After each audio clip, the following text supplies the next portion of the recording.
The gunshot that killed Martha's father echoed through the dry Arizona canyon on a scorching afternoon in July 1878, and by the time she turned 18 3 months later, she'd already learned to shoot better than most men in Prescott and run the family ranch with an iron will that made grown cowboys nervous. Martha Calloway stood in the dusty main street of Prescott, her dark hair pulled back in a practical bun, her calico dress dusty from the morning's work breaking in a new mare. She had just delivered 3 horses to the livery stable when she overheard Thomas Brennan, the banker's son, speaking to his friend outside the mercantile. Thomas had been courting her for 2 months, bringing flowers and sweet words, and she had been considering his proposal seriously despite her reservations about his soft hands and softer spine. "I cannot marry Martha Calloway," Thomas said, his voice carrying clearly in the afternoon air. "She is too strong-willed for any decent marriage. A man needs a wife who will listen, who will defer to his judgment, not one who breaks horses and keeps account books and speaks her mind at every turn." Martha felt her chest tighten, but she kept walking, her boots striking the wooden planks with steady purpose. She had heard such words before, whispered behind hands at church socials, and murmured over tea in parlors where she was tolerated but never truly welcomed. Her father had raised her to think for herself after her mother died of cholera when Martha was only 6 years old. He had taught her to read and cipher, to rope and brand, to stand tall and never apologize for having a backbone. Now he was gone too, buried on the hill overlooking the ranch, and she was alone with a property to run and a town full of people who thought she needed taming. She loaded her supplies into the wagon without a word to anyone, her jaw set and her eyes dry. She would not give Thomas Brennan or anyone else the satisfaction of seeing her wounded. The rejection stung worse than she wanted to admit, not because she loved Thomas particularly, but because it confirmed what she had always suspected. She was too much for the men in this town, too fierce, too independent, too alive. The ride back to the ranch took an hour, and Martha used every minute to shore up her defenses. She had 40 acres, a small herd of cattle, and a string of horses that were gaining a reputation for quality throughout the territory. She had 2 ranch hands, Old Pete and young Miguel, who respected her judgment and never questioned her orders.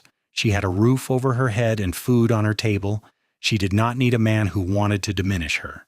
But late that night, alone in the house that still smelled faintly of her father's pipe tobacco, Martha sat at the kitchen table and let herself feel the loneliness that had been building like storm clouds. She was 18 years old, and the world seemed determined to punish her for being exactly what her father had raised her to be. The next morning brought unexpected visitors. Martha was in the corral working with a fractious sorrel gelding when she heard the sound of hooves. She turned to see 3 riders approaching, and even from a distance she could tell these were not townsmen or neighboring ranchers. They sat their horses with an easy confidence that spoke of long miles and hard living. Cowboys, real ones, not the weekend riders who populated Prescott's saloons. The man in the lead was tall and lean, with sun-darkened skin and eyes the color of amber whiskey. He wore a dusty black hat, a faded blue shirt, and a gun belt that looked well used but not showy. When he dismounted, his movements were fluid and economical, the product of years in the saddle. "Ma'am," he said, touching the brim of his hat, "name is Cole Harrison. These are my men, Dutch and Sam. We heard in town you might be hiring hands for the season." Martha wiped her hands on her split riding skirt and sized up the 3 men with a practiced eye. Cole Harrison looked to be in his mid-20s with a strong jaw shadowed by several days of stubble, and a mouth that looked like it knew how to smile but had not done so recently. Dutch was older, maybe 40, with graying temples and the calm demeanor of a man who had seen everything. Sam was younger than Martha, 19 at most, with eager eyes and calloused hands. "I have 2 hands already," Martha said. "What makes you think I need more?" "Heard you have a horse operation you're trying to build," Cole said. "Heard you have some green stock that needs finishing before the army buyers come through in September. That is 2 months of hard work, and 2 men cannot do it alone, especially if you are also running cattle." Martha felt a flicker of interest despite herself. "You know horses?" Been working with them since I was 10 years old, Cole said. Spent 3 years with the Texas Rangers before I decided I preferred working with animals to chasing outlaws. Dutch here was a horse trainer for a ranch outside San Antonio. Sam is learning, but he is strong and willing. I can pay $30 a month plus food and a place in the bunkhouse, Martha said. Work starts at dawn and ends when the work is done. I run this ranch, and my word is law. If you cannot take orders from a woman, you can ride out now and save us all the trouble. She watched Cole's face carefully, waiting for the flicker of condescension or amusement that usually crossed men's features when she spoke this way. Instead, Cole's amber eyes met hers steadily, and something that might have been respect flickered in their depths. Ma'am, I have taken orders from captains and sergeants and trail bosses, and some were smart and some were fools. I judge a person by what they know and how they treat their people, not by what they have under their shirt. If you know horses and you treat us fair, we will work hard and follow your lead. Martha felt something shift in her chest, a small loosening of the constant defensive tension she carried. All right then, put your horses in the barn and I will show you the bunkhouse. Supper is at 6. Tomorrow we start with the 2-year-olds in the east pasture. Over the next 2 weeks, Martha discovered that Cole Harrison was as good as his word. He worked from dawn until dusk without complaint, and he had a gift with horses that was rare and beautiful to watch. He never forced an animal or lost his temper. He was patient and firm and intuitive, seeming to understand what a horse needed before the horse knew it itself. Dutch was solid and reliable, a steady presence who did his work without fuss.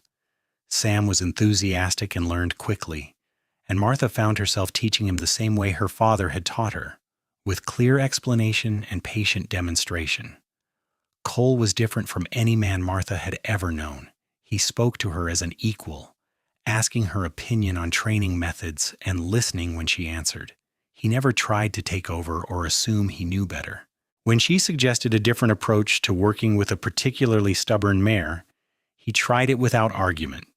And when it worked, he grinned at her and said, "You have a good eye. Where did you learn that?" "My father," Martha said, and was surprised by how easily the words came.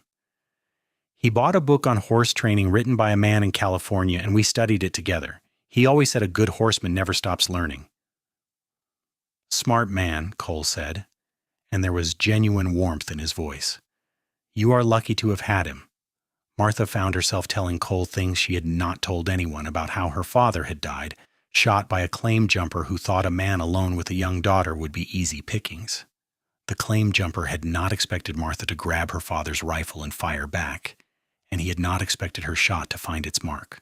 The sheriff had ruled it self-defense, but the story had spread through town and added another layer to Martha's reputation as a woman who was too hard, too dangerous, too much. Cole listened without interrupting, and when she finished, he said, "You did what you had to do to survive. No shame in that. Your father would be proud of how you have kept his ranch going."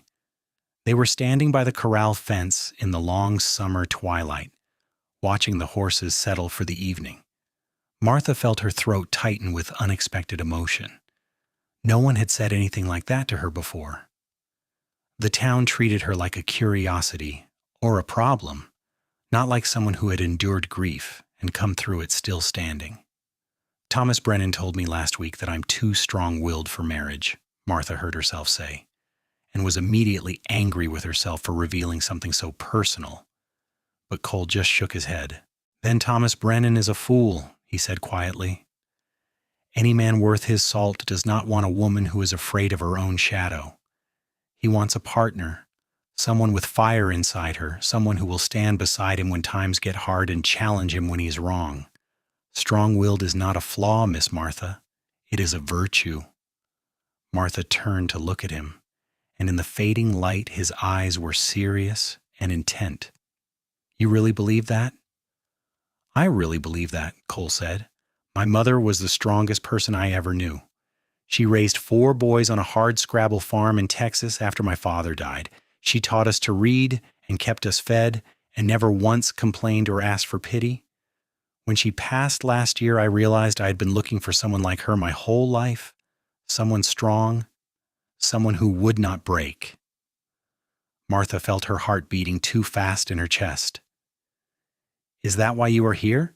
Drifting from ranch to ranch? Cole smiled, a real smile this time, and it transformed his serious face into something almost beautiful. Maybe I've been looking for the right place to stop drifting, the right reason. Before Martha could respond, Dutch called from the bunkhouse that supper was ready, and the moment passed. But as they walked toward the house together, Martha felt something new and fragile unfurling inside her, like a seedling reaching towards sunlight. The work was hard and the days were long, but Martha found herself looking forward to mornings in a way she had not since her father died. She and Cole developed an easy partnership, working together to train the horses with a combination of her book learning and his practical experience. They argued sometimes about methods, but it was the argument of two people who respected each other, not the dismissive condescension Martha had endured from most men. When Cole thought she was wrong, he said so plainly and explained his reasoning. When she convinced him she was right, he admitted it without resentment. Dutch noticed the growing connection between them and said nothing, but Martha sometimes caught him smiling to himself as he worked.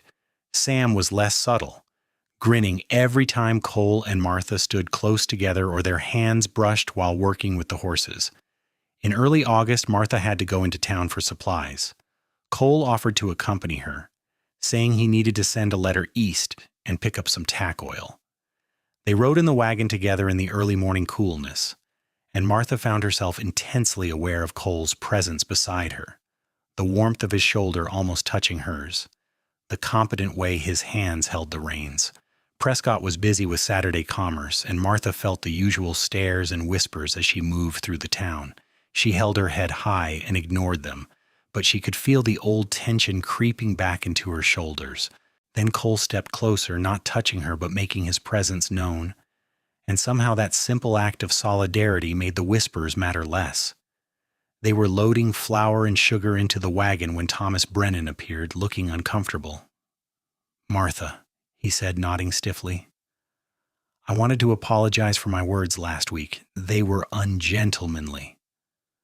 Martha saw that Thomas's mother was watching from across the street, and she understood that this apology was commanded, not heartfelt.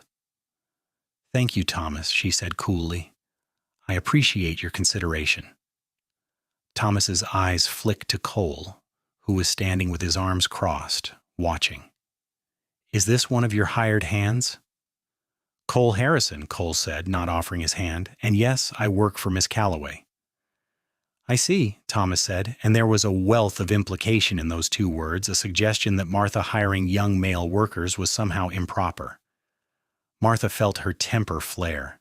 "Cole is an excellent horseman and a good worker," she said, her voice carrying more edge than she intended. "As are Dutch and Sam. I'm fortunate to have them." "I'm sure you are," Thomas said with a thin smile. "Though people do talk, Martha, a young woman alone with men, it does not look proper." Cole moved then, stepping forward so that he was between Martha and Thomas. His voice was mild, but his eyes were hard. "Seems to me that people who have nothing better to do than gossip about a woman working her own land should find more productive uses for their time. Miss Calloway runs a good operation. Anyone who suggests otherwise is either ignorant or malicious. Which are you?" Thomas flushed red and stepped back. "I meant no offense." "Then none taken," Cole said. "Good day."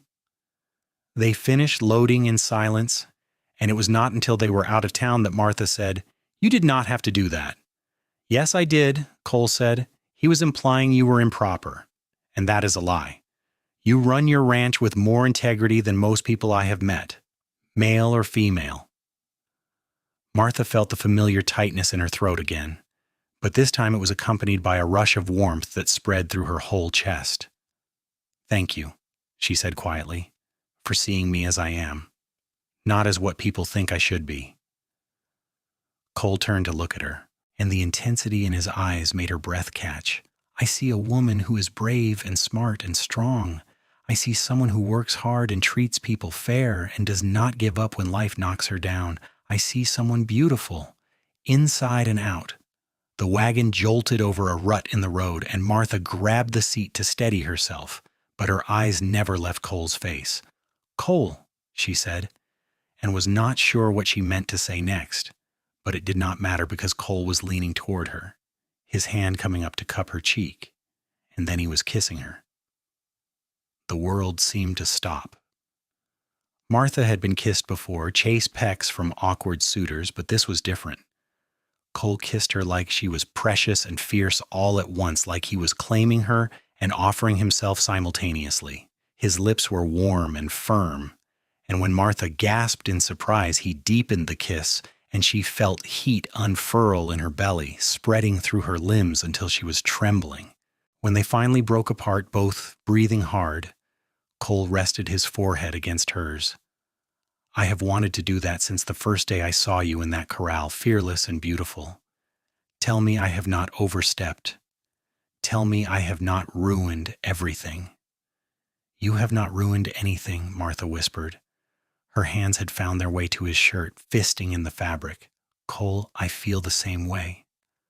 I have been afraid to admit it, even to myself, but I feel the same way." They kissed again, and this time Martha let herself fall into it, let herself feel everything she had been holding back. When they finally pulled apart, Cole smiled at her, and Martha smiled back, and it felt like the sun coming out after a long winter. The ride back to the ranch seemed both too long and too short. They held hands on the wagon seat, and Cole told her about his childhood in Texas, about his brothers and his mother, and the dreams he had carried for years of finding a place to call home. Martha told him about her fears of losing the ranch, about the loneliness that had eaten at her since her father died, about the constant pressure to be less than she was so that she could fit into the narrow space the world wanted to put her in. "You should never be less," Cole said fiercely. "The right person will love you more for being exactly who you are." "Are you the right person?" Martha asked, and her voice trembled only slightly. Cole stopped the wagon right there in the middle of the road and turned to face her fully. "I want to be. Martha Calloway, I have been drifting for years, looking for something I could not name. I think I was looking for you. I think I was looking for a woman who would match me, who would challenge me, who would be a true partner. I know it has only been a few weeks, but I know my own heart. I am falling in love with you. Actually, I think I already fell. I am already there."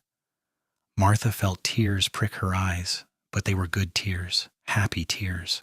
"I am falling too. I am already there too. Cole, I never thought I would find someone who understood me, who valued me for my strength instead of being threatened by it." "Then let me stay," Cole said, "not just for the season, but for good. Let me work beside you and build this ranch with you. Let me love you the way you deserve to be loved, fierce and true. I do not have much, just a good horse and my skills and my word. But I will give you everything I have." Martha kissed him again, pouring all her answer into that kiss. When they broke apart, she said, "Yes. Yes to all of it. Stay with me. Love me. Let me love you back." They started the wagon moving again, but everything had changed. The landscape looked brighter, the sky bluer, the future full of possibility instead of lonely obligation. When they reached the ranch, Dutch took one look at their faces and grinned. "About time," he said. "Sam owes me $5. I said it would happen before August 15th. Cole laughed, a sound Martha realized she had not heard enough of. Rich and genuine. "You bet on us?" "Son, everyone with eyes could see where this was headed," Dutch said. "You two have been circling each other like thunder and lightning trying to make a storm." Sam came out of the barn and whooped when he saw them. "Finally! I was starting to think I would have to lock you two in the tack room together." Martha blushed, but she was laughing too, and it felt good to laugh, to be happy, to be seen and known and celebrated instead of judged. They unloaded the wagon together, all four of them working as a team, and Martha thought that this was what family felt like, this easy camaraderie and acceptance. That evening after supper, Cole and Martha walked out to the hill where her father was buried. The sun was setting, painting the sky in shades of gold and crimson, and the air smelled of sage and dust and possibility. "Papa," Martha said softly, "I met someone who sees me the way you did, someone strong enough to stand beside me, not in front of me or behind me. I think you would like him. I think you would approve." Cole stood quietly beside her, his hand warm in hers, and Martha felt a sense of peace settle over her. Her father was gone, but his legacy lived on in her strength, in the ranch he had built, in the values he had taught her, and now she would not have to carry that legacy alone. Over the next month, the ranch transformed. With 4 workers instead of 2, they accomplished twice as much. The horses were trained and ready when the army buyers came in early September, and Martha negotiated a price that made even Dutch whistle in appreciation.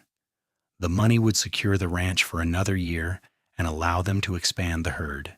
But more than the business success, Martha felt herself transforming too. With Cole beside her, she felt less defensive, less like she had to prove herself every moment. He believed in her so completely that she could relax into her own competence, could admit when she did not know something, could ask for help without feeling weak. And Cole seemed to grow more settled too, less restless, as though he had finally found the home he had been searching for. They were married in October, on a cool morning when the aspens were turning gold on the mountains. The ceremony was small, held at the ranch with only Dutch, Sam, Pete, Miguel, and a circuit preacher in attendance. Martha wore her mother's wedding dress, carefully preserved in a trunk, and Cole wore a new shirt that Dutch had given him as a wedding gift. When the preacher asked Cole if he took Martha to be his wife, Cole's voice rang out strong and clear. "I do, for now and forever." And when Martha said her own vows, she looked into Cole's amber eyes and said, "I do, with all my heart and all my strength." They kissed as husband and wife, and Sam whooped and Dutch clapped, and Martha felt happiness bloom in her chest like a wild flower after rain. Their wedding night was spent in the ranch house, in the room that had been Martha's alone and was now theirs together. Cole was gentle and passionate, patient and fierce, and Martha learned that intimacy was not about submission but about equality, about 2 people giving and receiving in equal measure. Afterwards, lying in Cole's arms with her head on his chest, listening to his heartbeat, Martha whispered, "I never knew it could be like this." "Like what?" Cole murmured, his hand stroking her hair. "Like being more myself instead of less. Like being stronger together instead of weaker apart." Cole kissed the top of her head. "That is what love is supposed to be. 2 whole people choosing to build something bigger than themselves." The winter was hard that year, with heavy snows and bitter cold, but the ranch endured. Cole proved to be as good a cattleman as he was a horseman, and together he and Martha made decisions about breeding stock and winter feed. They argued sometimes, passionate discussions around the kitchen table, but they always listened to each other and always found compromise. Dutch and Sam became permanent hands, part of the family in all but blood. In March, Martha realized she was pregnant. She told Cole one evening as they were doing the accounts together, the ledger spread between them on the table. "Cole, I have something to tell you." He looked up from the columns of numbers, immediately attentive. "What is it?" "I am going to have a baby. We are going to have a baby. In the fall, I think October." Cole's face went through a series of expressions too quick to name, ending in pure joy. He stood up so fast he knocked his chair over and pulled Martha into his arms, holding her tight but carefully, as though she were suddenly fragile. "A baby," he said, his voice choked with emotion.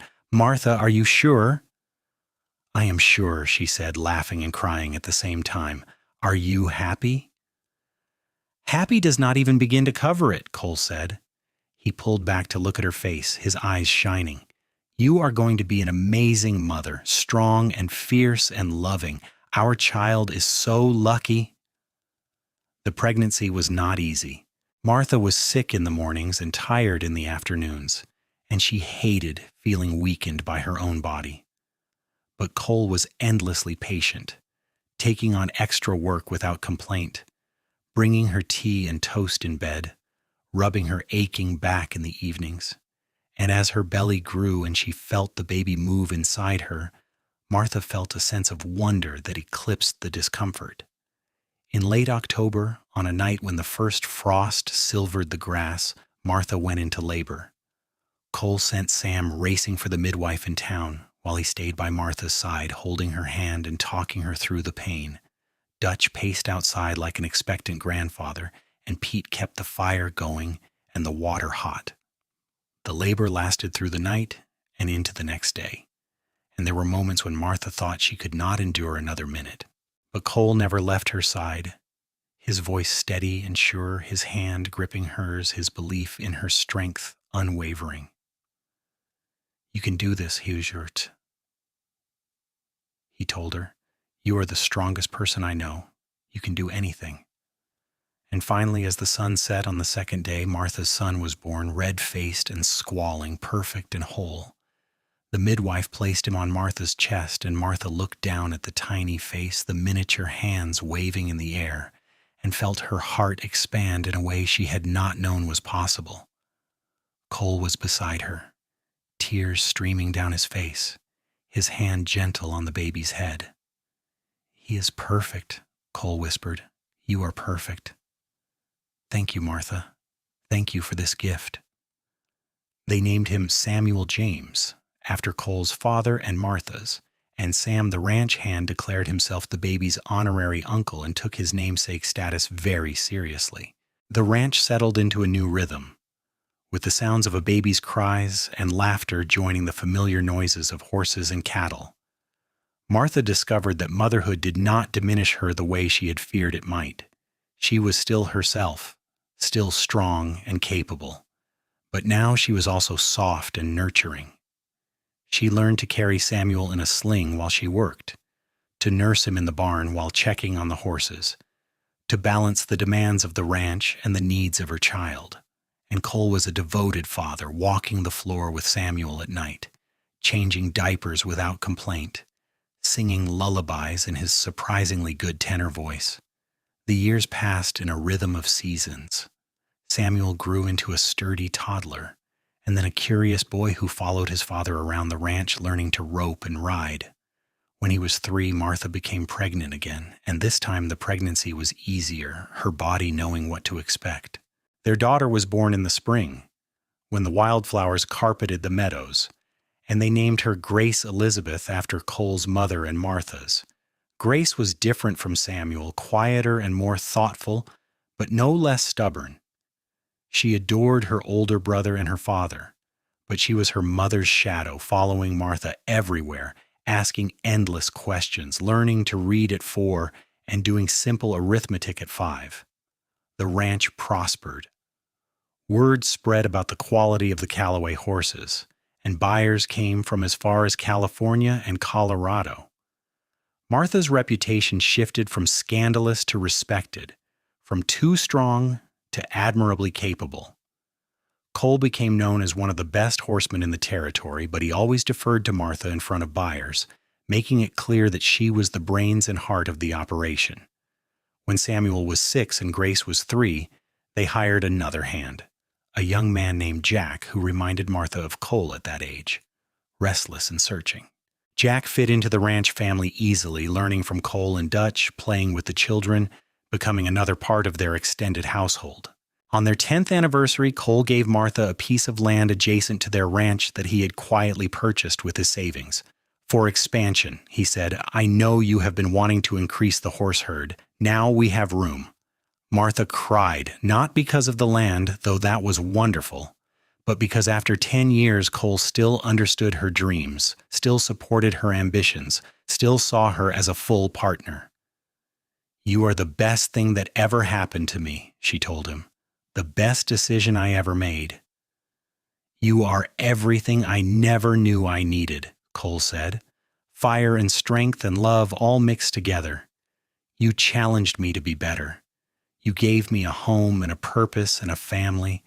I love you more now than the day we married, and I will love you more tomorrow than today." They made love that night with the tenderness and passion of long practice, knowing each other's bodies as well as their own, moving together in the rhythm they had perfected over a decade.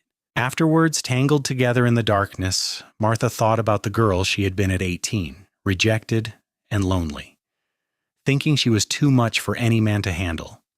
She thought about Cole riding into her life and seeing not a problem to be fixed, but a woman to be loved. She thought about the family they had built, the ranch they had grown, the life they had created together.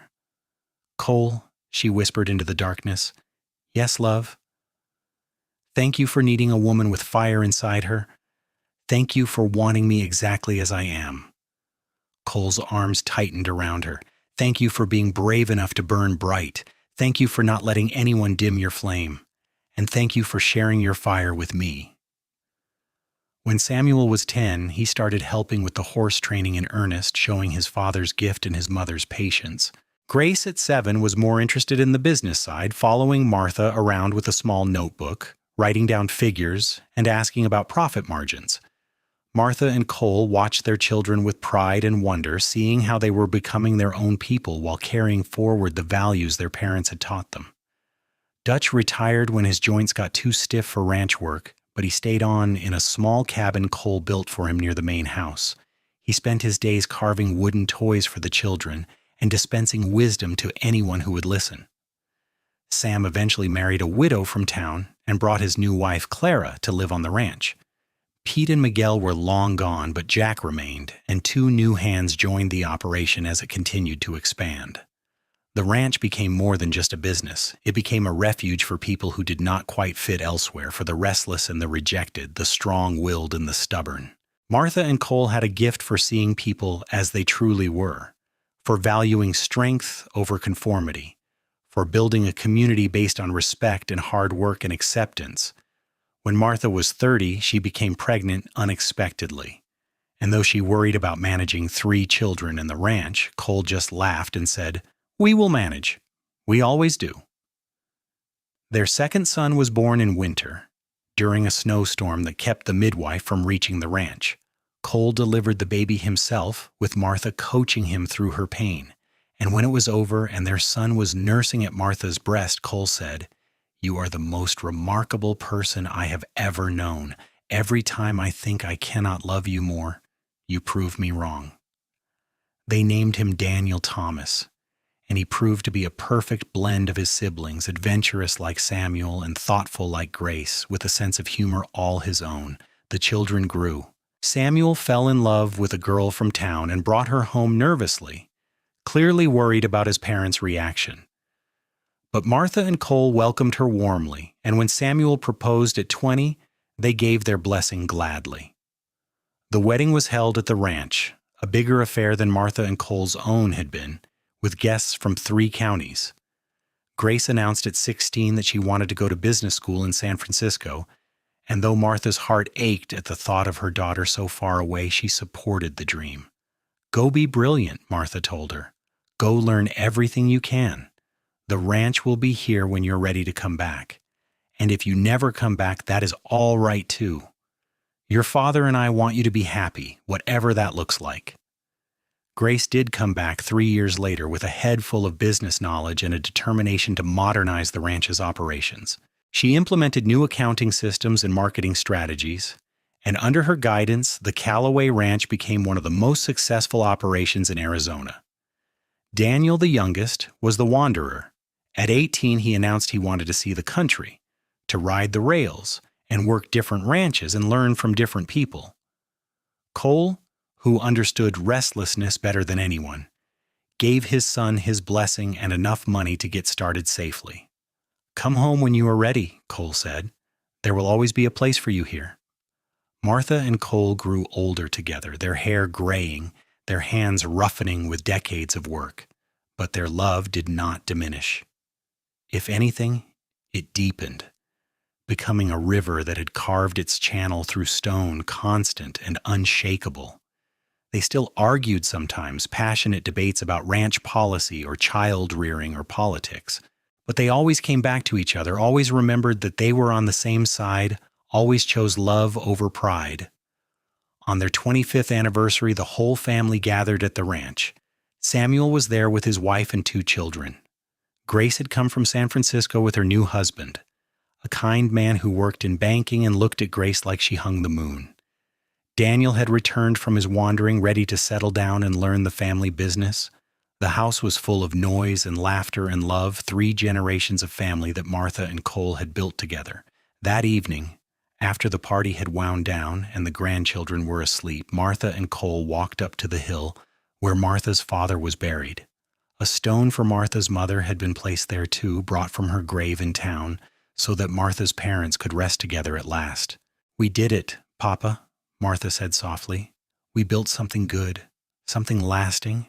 I found someone who loved me for being strong, just like you always said I would." Cole's arm was around her waist, solid and warm. "I am the lucky one," he said. "I found a woman who matched my fire with her own, who built an empire with her bare hands and her fierce heart, who raised children to be brave and kind, who loved me even when I was difficult and challenged me to be better." "We made each other better," Martha said.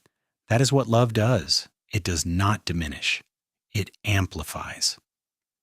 They stood together on the hill, watching the sun set over the land they had worked for decades, the ranch that had started as a struggling operation and grown into a legacy. Below them, the house glowed with lamplight, and they could hear the faint sounds of their family, their children and grandchildren, the fruit of their love and labor. "Are you happy?" Cole asked, the same question he had asked so many times over the years. "I am happy," Martha said, the same answer she always gave, and it was true. She had been rejected at 18 for being too strong-willed, told she was too much for any decent man. But Cole had seen her strength and called it beautiful. He had looked at her fire and said he needed exactly that, a woman with passion and courage and an unbreakable spirit. Together they had built a life that honored both their strengths, a partnership of equals, a love story written in the dust and sweat and joy of the Arizona frontier. 3 more years passed, and the ranch continued to thrive under the combined management of Grace's business acumen, Samuel's skill with horses, and Daniel's innovative ideas about cattle breeding. Martha and Cole gradually stepped back from the day-to-day operations, though they still worked when they wanted to, still offered advice when asked, still held the final say on major decisions. They spent more time together, just the 2 of them, riding out to check fences or sitting on the porch in the evenings, hands clasped, watching the sun paint the sky in impossible colors. They talked about everything and nothing, comfortable in the silences, still discovering new things about each other after decades together. One evening in late summer, when Martha was 52 and Cole was almost 60, they sat together watching their youngest grandson try to rope a fence post under Daniel's patient instruction. Martha leaned her head on Cole's shoulder and said, "Tell me again about the day we met." Cole smiled, the lines around his eyes crinkling. "I rode up to your ranch looking for work, and there you were in the corral, facing down a horse that outweighed you by 1,000 pounds, fearless and beautiful. I think I fell in love right then, though I did not know it yet. I just knew I wanted to stay, to be near you, to learn what made you so strong." "I was so lonely," Martha said softly. "So tired of being told I was wrong for being myself. And then you rode in and saw me exactly as I was and called it good, called it beautiful. You gave me permission to stop fighting and just be. You gave me a home," Cole said, "a purpose, a reason to stop drifting. You gave me a family and a life worth living. You gave me everything." They kissed, gentle and sweet, the kiss of 2 people who had loved each other through years of joy and sorrow, triumph and struggle, who had chosen each other every day and would keep choosing each other for whatever days remained. The grandchildren grew. Samuel's daughter announced she wanted to be a veterinarian, inspired by watching her grandmother and grandfather work with horses. Grace's son showed an aptitude for mathematics that made his mother burst with pride. Daniel married a school teacher from town, and they had twin girls who were holy terrors in the light of Martha and Cole's lives. The ranch adapted to changing times. They added cattle breeds that were better suited to the increasingly dry climate. They invested in better irrigation for the pastures. They built a new barn with modern ventilation. But the core values remained the same: hard work, fair dealing, respect for animals and people, and the belief that strength was a virtue, not a flaw. Martha sometimes thought about Thomas Brennan, who had rejected her for being too strong-willed. She heard through town gossip that he had married a quiet woman who deferred to him in all things and that he was a middling banker living a middling life. She felt no bitterness, only a profound gratitude that she had been rejected, that she had been forced to wait for someone who deserved her, someone who matched her fire with his own. On their 30th anniversary, Cole gave Martha a leather-bound journal. "Write our story," he said. "Write it down so that our grandchildren and great-grandchildren will know that love is not about making yourself smaller. It is about finding someone who celebrates your bigness." Martha did write it, sitting at the kitchen table in the evenings, filling page after page with memories. She wrote about rejection and loneliness, about a cowboy who rode into her life and saw her truly, about building a partnership based on equality and respect, about raising children and running a ranch and loving fiercely through 3 decades of life. She wrote about fire and strength and the courage it takes to be fully yourself in a world that constantly demands conformity. When she finished, she read it aloud to Cole, and he listened with tears streaming down his weathered face. "You made me the hero," he said when she was done, "but you were the hero all along. You were the one who refused to be diminished. I just had the good sense to recognize what I was seeing."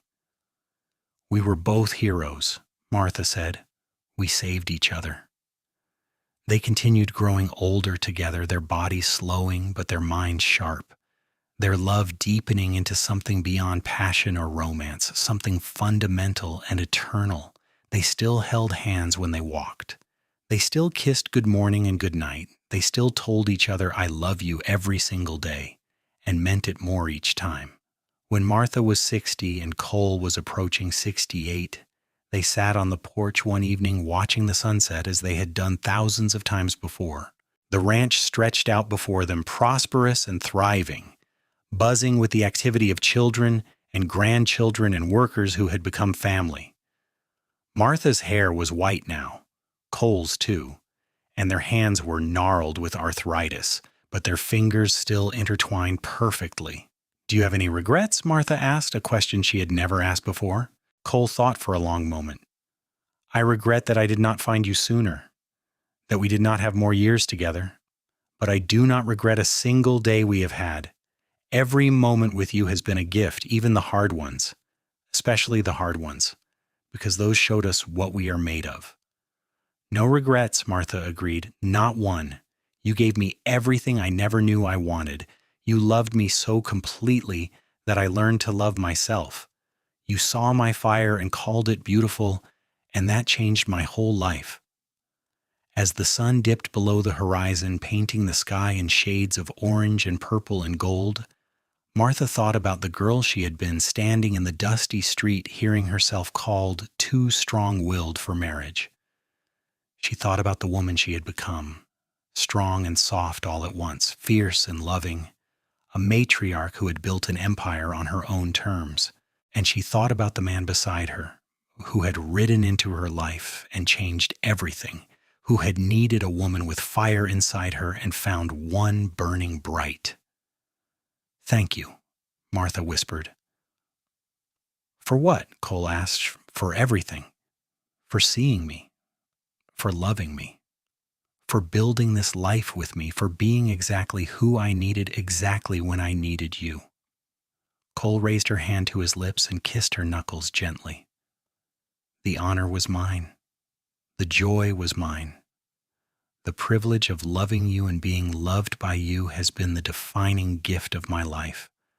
I would do it all again in a heartbeat." They sat together as the stars emerged, as they had sat together countless times before, and would sit together countless times again, two people who had found each other against the odds and built something extraordinary, a partnership, a family, a legacy, a love story that would be told by their grandchildren and great-grandchildren for generations to come. The ranch would endure. The family would grow. And the love between Martha and Cole would remain at the heart of it all, a testament to the truth that real love does not ask you to be smaller, quieter, less. Real love sees your fire and fans the flame, sees your strength and celebrates it, sees your whole complicated, beautiful self, and says, yes, exactly this, exactly you, forever. As the night deepened and the stars wheeled overhead, Martha and Cole sat together in perfect contentment. Two strong-willed people who had found their match, two fires that had merged into one blazing light, two hearts that beat as one. They had been tested by loss and hardship, by drought and economic downturns, by all the challenges that life on the frontier could throw at them. And they had endured not because they were perfect, but because they were partners, because they chose each other every single day, because their love was built on the bedrock of mutual respect and genuine admiration. This was their happy ending, but it was not really an ending at all. It was a continuation, a legacy that would ripple forward through time in the children they had raised and the example they had set. They had proved that strength in a woman was not something to fear or suppress, but something to celebrate and cherish. They had showed that real partnership meant two whole people building something greater than themselves. They had loved each other fiercely and truly for more than 3 decades, and they would love each other for whatever years remained. In the little house on the hill in Arizona, under a sky full of stars, Martha and Cole Harrison sat together, their hands clasped, their hearts intertwined, living proof that the right person will see your fire and call it beautiful. That strength is a virtue. That love is not about diminishing yourself, but about finding someone who celebrates every brilliant, fierce, complicated part of you. And they lived happily ever after, exactly as they deserved.